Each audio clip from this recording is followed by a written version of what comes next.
Shalom, shalom peuple de Dieu, shalom. Ezali ngai wabino ndeko na kombo ya Mvula Philippe. Momeme sango malamu na ye lelo ko mema susu sango malamu epai na bandeko nanga partout dans le monde. Lelo tozolobela likambo ya séjour de mort.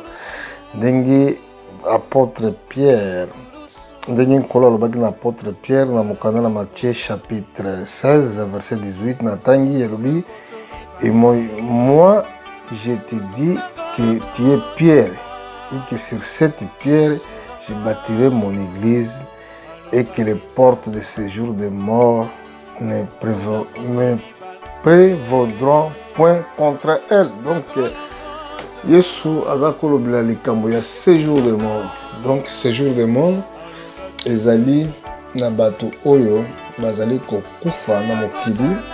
Dès après le wana bango, après vie na bango terrestre, dès l'esprit wana a conduit à séjour de mort. Mais dans l'Ancien Testament, séjour de mort ezaki sikape na bato bazaki kokufa na bonzambe bazaki kokende. Ndenge moko ba nyonso tout bazaki kokufa kati na masumu bazaki kokende. Dans Samuel chapitre 28, on va dire la verset 5, tout le monde était même moi si wazaki médium à quoi kobimisa esprit ya Samuel kati na séjour de mort. Boye tango Yesu akufaki azalaki na mission ya kokende liboso kobimisa ba prisonnier parce que bazaki ba prisonnier ba oyo nyonso bakufaki na tango ya masumu bakufaki na tango nano rédaction esalamaki nano te, alors bazalaki pe na séjour de mort. Tout le monde dans Luc chapitre 16, tango Yesu alobili sese oyo ya pauvre Lazare na riche. Donc riche azalaki na enfer ou bien na séjour de mort, mais azalaki na place ya tourment. Bongo riche pauvre azalaki na saint na kati esika Abraham afandaki be pembeni ya Abraham na tolo ya Abraham. Kolakisa ete bango misato bazalaki bato batikaki monde ba vivant bazalaki na séjour de mort, mais tala esika mozui azalaki ezalaki na lieu de tourment. Bongo Abraham na Lazare bakutamaki na esika moko ya malamu, mais mission ya nkolo ezalaki ke soki akufi ndenge ekomami na Matthieu chapitre 27 na verset na yango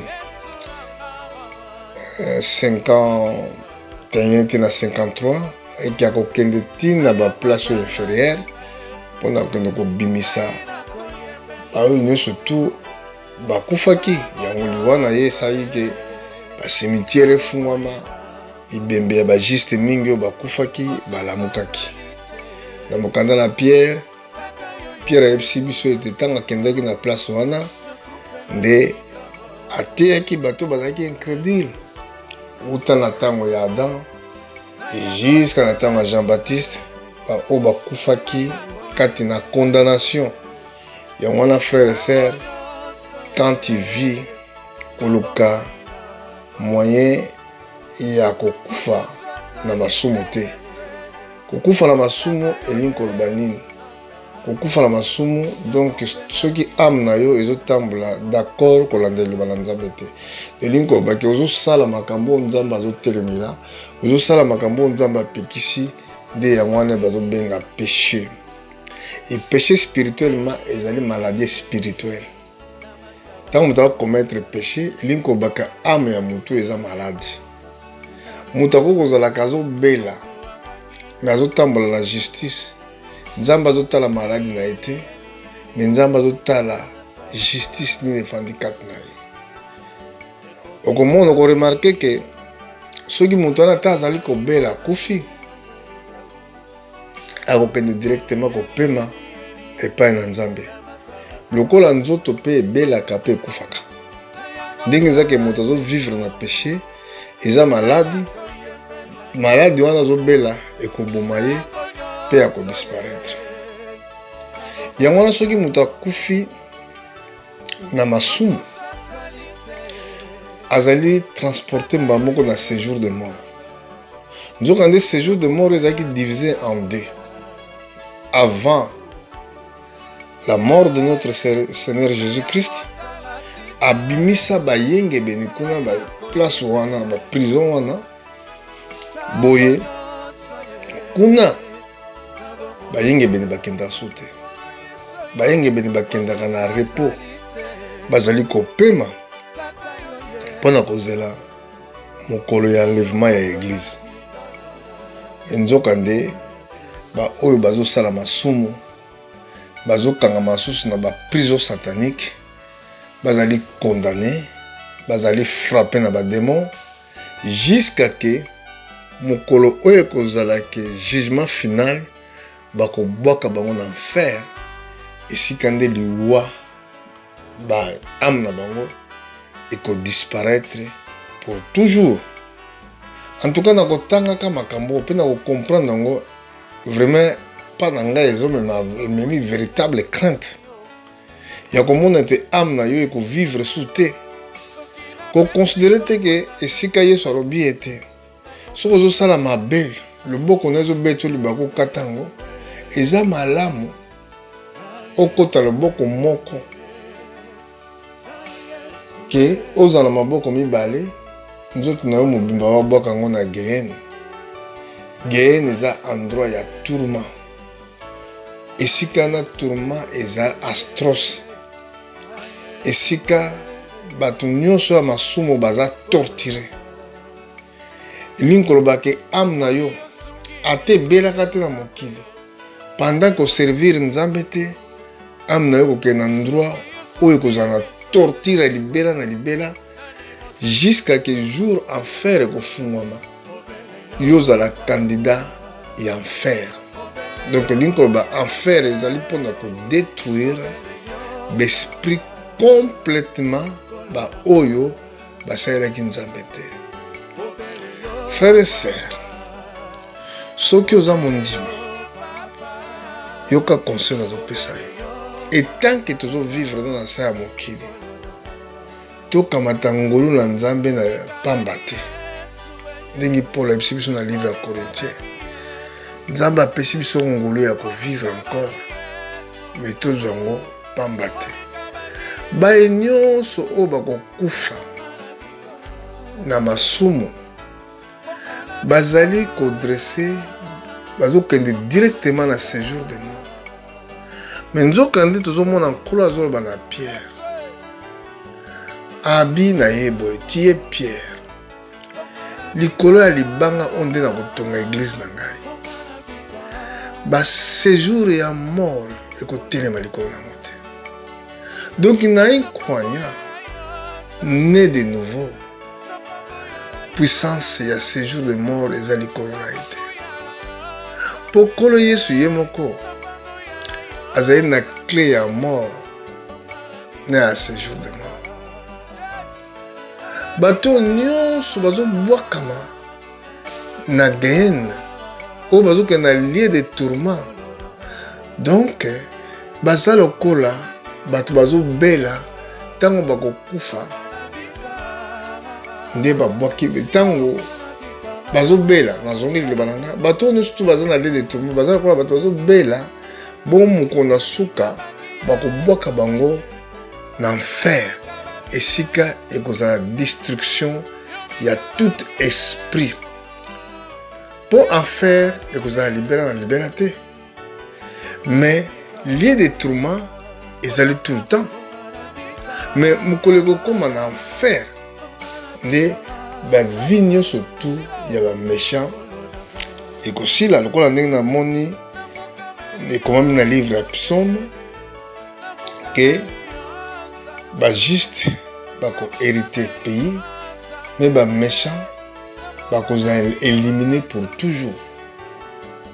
Mais tant que yo ozovivre na nos frères et sœurs yebaka ke na ntango ya kala séjour de mort ezalaki divisé en deux. Pourquoi? Na ntango wana tokoki komona meme na Luc na chapitre 16 wana riche azali kosenga aide so obandi na verset 19 azosenga aide epai ya Abraham atinda Lazare na mokili mpo aya kononse la sango malamu na bandeko nde bazalaki 5 oyo bazali kovivre na vie moko lokola ye. Mais Abraham alobaki baza na baprofete na mikanda ya Moïse e batosango mpona kovivre ozala na bomoi ta bazoba bomoi na seko meme na vie oyo oza nango ozobela esengeli kaka ozala na Jésus-Christ otambola na liloba la Nzambe oyoka conseil ya basali na Nzambe. Soki te ata oza na bamituka ata oza na mbongo ata oza na nyonso ya mokili oyo okovivre te po corps na yo eza maladi, ame na yo eza maladi. Lokola ame eza maladi ekokufa, soki ekufi bakokunda yango lokola nde bakunda corps. Eke sika bakokunda ame oyo ezalaki maladi ya masumu eza na enfer. Et enfer ezali destruction totale ya ame oyo ezalaki pécheur ekovivaka lisusu te.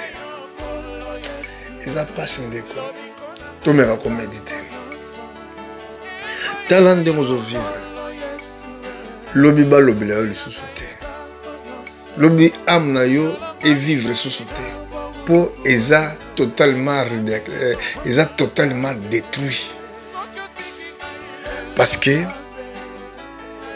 to confondre te lié de tourment na enfer. Luc chapitre 9 obandi kotanga na verset 40 ozomona yesu azoloba likambo ba partie ya corps oyo ezali kosalisa masumu malamu okatana okota mbala mosusu na kozanga loboko, mbala mosusu na kozanga lokolo, mbala mosusu na kozanga monoko ke nzoto no mobimba ezala jeté na geyenne. Enfer eza koexiste mais enfer na efungwama te. Enfer basali yango mpona moto te, enfer basali yango mpona diable na baange na ye po ete nzambe alimbisaka baesprit te. Yo oza na ngolu ya kozala pardonner quand tu vis parce que na corps nde yesu akokufa, na corps yesu asopaki makila mpona expiation mpo nzambe afase totalement mabe na yo. Mais un esprit eza impossible ezala pardonner. Il fait et en faire esalamaki mpona diable na baange na ye baoyo basuivaki ye na ntango ya rébellion, baoyo balandaki ye na ntango ya rébellion. Mais ye mpe alobiki na kokende ngai moko te, fo humanité entière ezala nsima na ngai. Mais yesu aye kofraye chemin atie liloba na Nzambe, apesi yo liloba na Nzambe nde mpo yo okende na esika wana te. Alors yango wana yesu ntango ayaki abi ete bato bazobela bango nde baza na besoin ya monganga. Maladi nde aza kolobela maladie spirituelle. Bato bamoni ke baza na bango maladi pe baza na bango maladi te, baza na besoin monganga te. Na mokili ntango yo ozobela nde yo ozokende omona monganga po asunga yo po apesa traitement. Siko traitement ya âme ezali la parole de Dieu. Poza la guéri na maladie na yo, poza la guéri na masumu. Bon, une fois que image ya corps oyo ebelaka mpe ekufaka, elingi koloba ke soki okufi na étant comme pécheur okufi na maladie spirituelle. Sikoyo nzoto na yo mpo elakisaka ezalaki maladi ekokende na lieu de tourment. Lieu de tourment eza esika moko oyo pasi ezali, oyo pasi ya kosakana te, bato bazoregrete oyo baza kuna lelo. Mutu nyonso akendaka na place wana aregretaka lokola ndenge tomonaki riche aza koregrete pour akutamaki na lieu de tourment. Lieu de tourment eza enfer te. Enfer ekozala seko na seko te. Lelo o bato basoko kufi na masumu elinko bokufi na malade. Malade souffrance nango ezali lieu de tourment. Am na yo ezali tourmenté na place à passe. Mukola liwa ekozala enterrement. Eza moko bakamata am wana babwaki en enfer et comme disparu pour toujours. Wana Bible na biso na mokanda na Apocalypse chapitre 20 tobandi kotanga ngo na kobanda verset 12 tokititi na se tokomona ke na mokolo wana ya suka océan akobimisa ba mort baza kuna. La mort na séjour de mort bakobimisa ba mort bakofelinko bake ba âme oyo kufaki sans Jésus. Boye la mort na séjour de mort bakobwaka bango na kati ya enfer. Wana nde ezali seconde mort. Donc moto akufaki na corps po abelaki to asalaki accident okufi bakundi yo. Elingi koloba ke en esprit tu vis encore, mais oko vivre na lieu de tourment soki otambolaki na nzambe elongo te. Donc okufi na mokili, mais spirituellement okufaki na maladie. Place ya souffrance à maladie eza lieu de tourment. Mais après, si moi okolonga na lieu de tourment, pose à la jeter na fait en fer. Kuna ezali totalement esprit ne comme anéanti pour toujours. Pour esprit ko kufa. Et voilà esika bakobwaka Satan. Voilà esika bakobwaka ba ange dessus. Ils en enfer. Esika ba esprit ne ko vivre sur terre pour toujours. Enfer, et ça c'est qu'on a ses côtés. Lié des tourments, des alliés, et tant que tu en as le temps. Tant que tu en as le temps, bateau bazo koufa na masumo, bazo ken lié des tourments, et que lié des tourments na butu moi, ozo mona passe. C'est ça, souci nanga yango. Souci nanga na comprendre le komoko. Et tant que Nzambe a salingana vivre encore, apesi nga vie, na lingi kokende na lieu de tourment. Parce que ceux qui ont commis candidat à lieu de tourment, elingi kolobake amno ekozala balobaka ndenge nini, ekozala réduit na libela donc disparaître. Sans qui Jean coexister sur terre ni dans ce siècle ni dans le siècle à venir. Donc, pour nous dans la vie, bon, moi, c'est quoi? Dans la Bible, la vie éternelle, au vivre éternel comme Dieu, et singili, au kufa, nali le balanzal. Yangwana, yesolbaki na Pierre, et que, na libanga wana, nde azotonga église. Et l'église est en colon.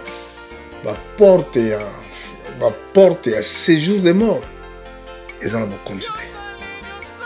Alors, dans Matthieu chapitre 10, verset 28, alors Bible banga ba obabuma corte.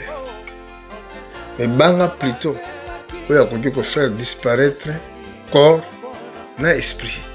Donc Satan a quelque bon esprit. Mais Nzambe akoki koboma esprit. Donc linko baki alongo l'esprit wana na mokili. Même kuna la présence na ye eko exister le sauter. Yango wana tango zo vivre frère. Tango zo vivre sœur.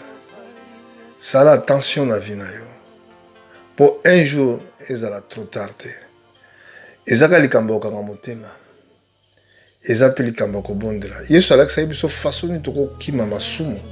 Pour te couper na maladie spiritualité. Pour ma soumo la maladie spirituelle. Pour vivre pour na lobby et singler na marcher selon la volonté de Dieu.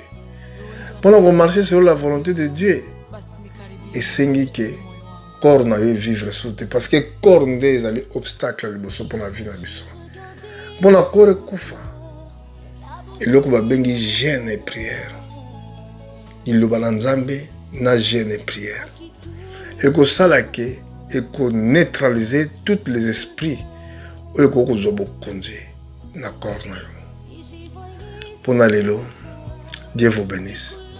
Mais na sentir na tei na mateo mingi etikali oyo na dwi ntango koloba te mais soki bokolanda biso na mikolo ekoya tanto nzambe akorevele biso plus po tokoka kotonga lingomba na nzambe koyeba kobanga nzambe po ete ame na yo ezala anéanti te pour toujours yebaka malamu soki okufi na masumu elingi koboza eza maladie spirituelle na kati ya maladie spirituelle soki okufi esprit na yo to âme na yo ekokende na lieu de tourment eza séjour de mort nzokande na séjour de mort eza susu place ya bacroyant te po ete bayo nyonso bazalaki kuna yesu alongolaki bango baza na repos soki séjour de mort bato bazokufa na masumu nde bazali torturer jour et nuit kuna ndenge liloba na nzambe elobaki na mokanda na Marc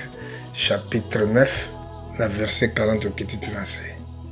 Alors lokola likambo wana na yete banga nzambe po ete soki ozali candidat ya enfer donc okenda séjour de mort et séjour de mort enfer eza mokonzamba koboma baesprit nyonso pour du bon oyo ebangaki nzambe te baoyo batambolaki na masumu. Mpona lelo ngai votre frère nalobi na yo que Dieu vous bénisse. Crains Dieu, banga ye lokola Bible elobi na mokanda na Ecclésiaste chapitre 12 verset na kanisi de na 4 soki na se trompe te ke bina nyonso na fait un discours ebi ke banga nzambe mpe sala oyo nyonso ezali justice mpo nzambe akoramene na justice nyonso ebombami ezala malamu ezala mabe mpo liboso na nzambe mabe moko te ebombami. Que Dieu vous bénisse.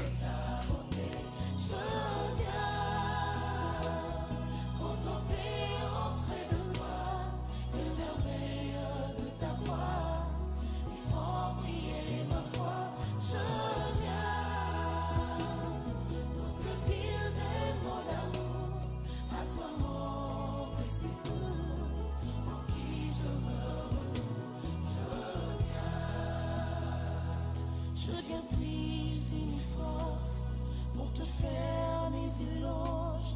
Je viens lever les tons de ma voix qui annonce ta grandeur. Seigneur, je viens t'entendre dire des paroles qui me font vivre, par lesquelles je me sens libre, oui, de mots qui me délivrent.